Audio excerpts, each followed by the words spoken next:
We need you to be healthy at home.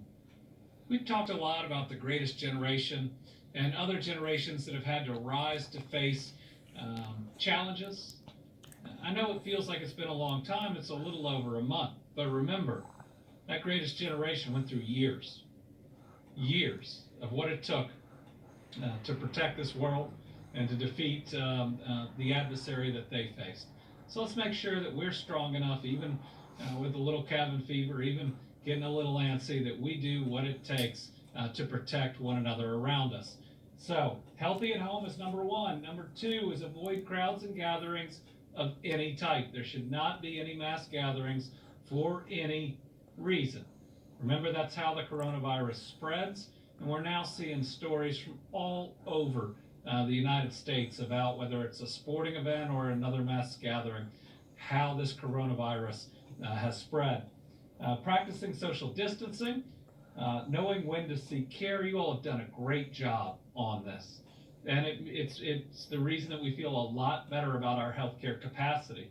It's not that the virus is different than we thought it was. It's that you all have done an amazing job at staying healthy at home, social distancing, and knowing when to seek care. And that has protected a lot of people. Let me just be as clear as I can. There would be a lot more people who would not be with us today, whose ages and counties I would have read by now, that are still with us because of you. I am so proud of you, but we gotta keep it up.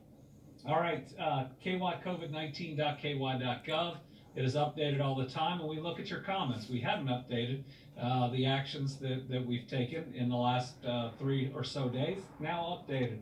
Wash your hands and surfaces. Don't stop. Incredibly important. Apply for benefits. We'll get an update on unemployment tomorrow.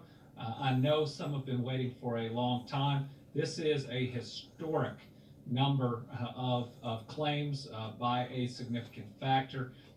We are working as fast as we can. No one will be penalized. We'll make sure that you get what you need to get through this. Also sign up for Medicaid. That's going to help all of those frontline healthcare workers that are working for you. Prioritize your mental health. And I'll say that I struggle with this. I have. We all have who are working on this. And I know you have. I've had trouble, calling people that I know that I would normally talk to. It's difficult. It's isolating. It's hard. And it's hard every day when you wait to get numbers in of new cases or people who have passed away. But one of my pastors, his spouse, had a birthday last night, and they did it by a Zoom call. And I'll tell you, I feel better today because I participated in it. So just do what you need to do. Make sure that just because you're social distancing, you're not self-isolating. I think I now know a little bit of how that feels. Do not travel, any reason, no matter what, don't travel at all, and report non-compliance. We always talk about our 10 steps plus one. Please, please, please fill out your census. You have time. It is incredibly important.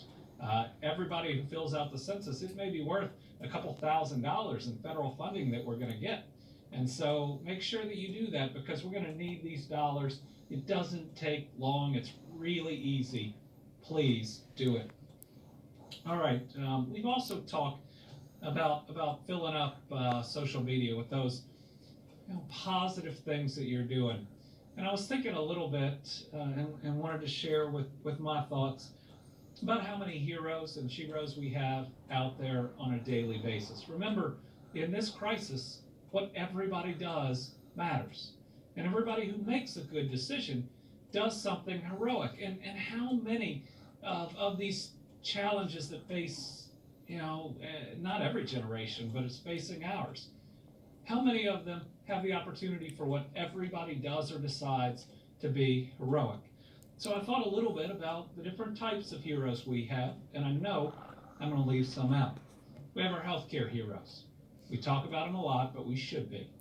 That is everybody involved in that system that's helped taking care of our COVID-19 patients, that know every day that they could be exposed to the virus, but are doing it because that is their calling.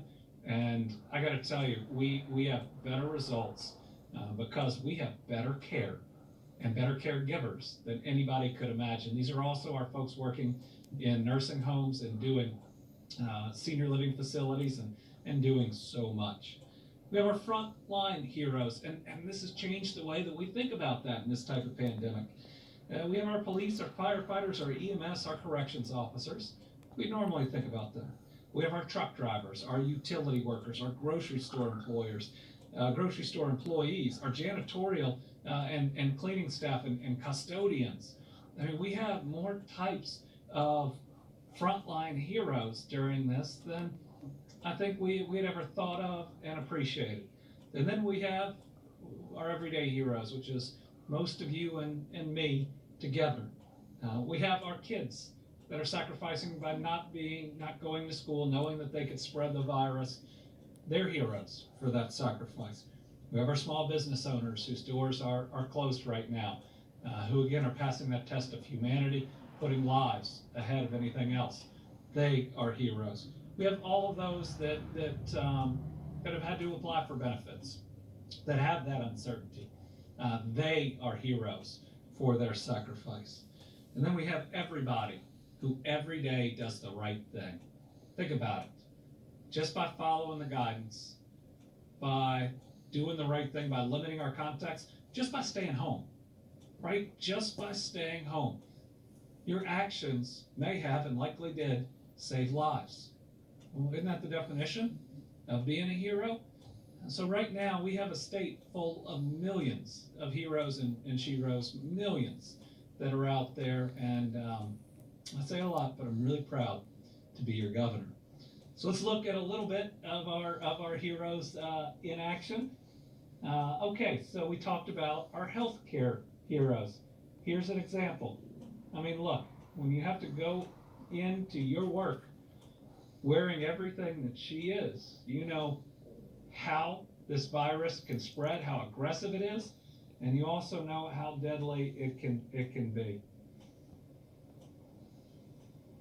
All right, I believe that this is from Green River Memorial Baptist. Again, congregations sacrificing to do the right thing. But I love this. They kind of laid out the photos of what the congregation looked like. I want to thank them for doing the right thing to protect their congregation like so many others are.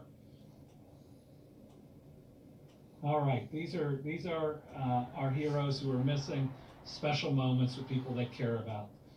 This is a grandson visiting his 97-year-old grandfather, and the grandfather wanted to invite him in, but knowing that decision that grandson is making right now, not to engage in social distancing, is protecting his grandfather. Yeah, this is one of our first NTI graduates from Jefferson County High School. Pretty special. Again, having to do things a little bit different, but understanding that that's how we protect one another.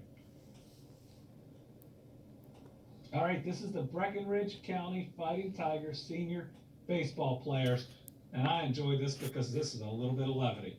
First, they're saying stay home because that's where you're safe, but I also love to stay home so our moms can start yelling about bad calls again.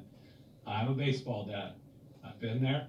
I admit I worried about losing votes at every baseball game I was at, and it still overwhelmed me every single time. I'm going to hopefully come out of this as a better person with this, but I can't promise to umpires that that'll be the case. This is Keeneland. And Keeneland is not running right now. It's something that a lot of people enjoy during their race times, lighting up green, just like all the rest of us, to remember those we've lost. And this is the Todd County Elkton Square lit up green. This is in every county. Think about it, every county. We show one of these every day. Do you ever remember every courthouse, every downtown, every area of Kentucky being so united, not just both in fighting this virus, but in caring about each other? and making sure that we recognize those that we've lost. We're in the midst of something difficult, but our response is something really, really special. Yeah. This is Hopkins County. It hit pretty hard.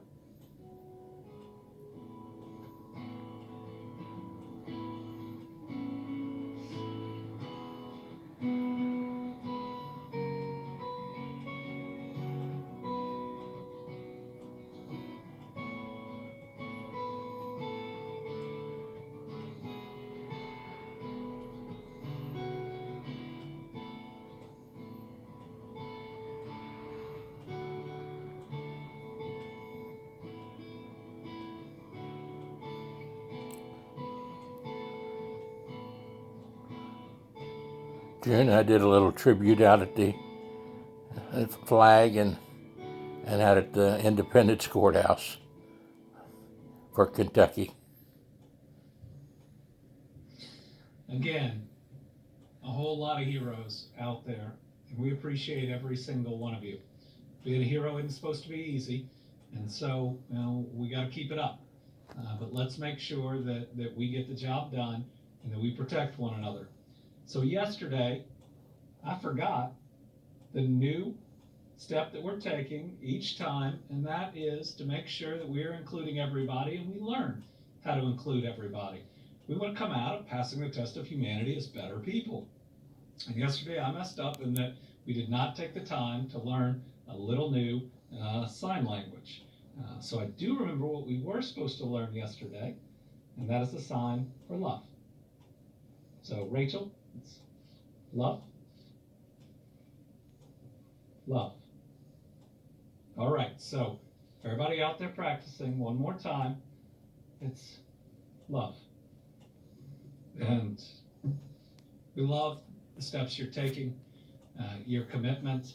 I love being your governor, and we're going to get through this. We absolutely are. Wanted to take a minute. It is Sunday, and recognize all of those houses of worship that are stepping up, protecting their people, and doing the right thing. They span all across the state, and today we have a message from a Mayfield pastor in Western Kentucky. I'm Joe Reed, pastor of Mayfield First United Methodist Church in Mayfield, Kentucky. Since the COVID-19 quarantine, our worship team has been broadcasting live from our historic downtown sanctuary location. We've been broadcasting to people who are safe at home and keeping other people safe by staying at home. There's some folks who are interested in asserting their rights through this, and I understand that. I believe in those same rights. But I also believe in a Savior who calls upon us to sacrifice ourselves for others, to lay down our lives when need be. So I'm encouraging you to stay home. This is the Easter season. This is the time when our watching and waiting turns from hope into joy, and joy turns into power, but not as the world sees power. This is the power of the Holy Spirit, to give ourselves away in love. So I'm encouraging you to shelter in place. Stay at home. Wait for the experts, because whether you're at home or in the sanctuary, God will meet you where you are. And that's the moment that we realize God goes with us through this. That's how we're going to get through this. We're going to get through this together. Hi, I'm Joey Reed. All right, a few updates, and then we'll go right into today's report. First, our new testing sites again start on Tuesday. It is drive-through testing. Starts at 8:30 a.m. in Paducah, Madisonville, Somerset, and Pikeville. We need people in those areas and the general geographic areas to sign up. The sites want to do more than 300 tests per day. I want to make sure we do every single one of those tests each day. Now we have more than 300 in each of the regions that fall into those that are eligible, but we need you to go ahead. It's Sunday, right? We're starting this Tuesday morning, and start signing up. The more that we can test, the more our capacity increases, the better. And it's critically important that we make sure that we get folks, especially that are sick or who have been exposed or think that they have been exposed, through these testing sites. This coming Wednesday, we'll have an announcement about our next testing sites. Again, we talked 2 days ago and then referenced them yesterday about our benchmarks as we look towards the future and talking about different metrics we're going to be looking at about when we can start easing some of these restrictions. And again, just wanted to talk through them real quick. Number one is the number and the rate of new cases. The White House guidance that we are taking very seriously says we need to see a decrease for 2 weeks or a decrease in the rate. Obviously, that is something that Dr. Stack will watch and will make the call on. Number two is increased testing capacity and contact tracing. We're going to talk about some of the teams that we're going to put together to work on this internally here. I think we'll be able to make that announcement probably Tuesday. One will be contact tracing, and that's how we got to build up that group for all of Kentucky. And another one will likely be on the testing capacity itself. Remember, the testing capacity isn't that we got machines or a lab that can do X number of tests. It's the materials that we need to do the test, the swabs, the reagent, that's the liquid you got to put it in to preserve it, the cartridges, which are what a different rapid test requires to run through. We have more capacity right now than we have actual materials. So our limitation and what we'll be pushing for are the actual testing supplies, not the capacity, and we hope that eventually we will have enough to reach our capacity. Number three is PPE, personal protective equipment. That will be both for our healthcare professionals and for industry as they're going to open up. Remember, our new normal will be different than the old normal, and that you will see a lot of masks and a lot of gloves and a lot of other steps virtually everywhere until we find that vaccine. The world's going to look different until we get there. But our new normal will be one that we can adjust to until we can get back to something resembling a little more of the old normal. Ability to protect at-risk populations. Secretary Freelander talked about our steps here, and I didn't know that the day before I'd lost somebody very close to him. We're going to talk about another one of those individuals a little bit later today, but let's remember, every time we start thinking about what we can open up, we have to do the analysis of how could it hit especially our senior living facilities. It's the ability to socially distance. We're going to be taking plans from various industries, and we'll announce, I think, that team on Tuesday as well, and then go back and forth on those plans. The new normal has to be different. It can't be the exact same way we did things in any industry or in any service. Preparedness for a future spike. Again, Philadelphia versus St. Louis. Philadelphia went straight up and straight down.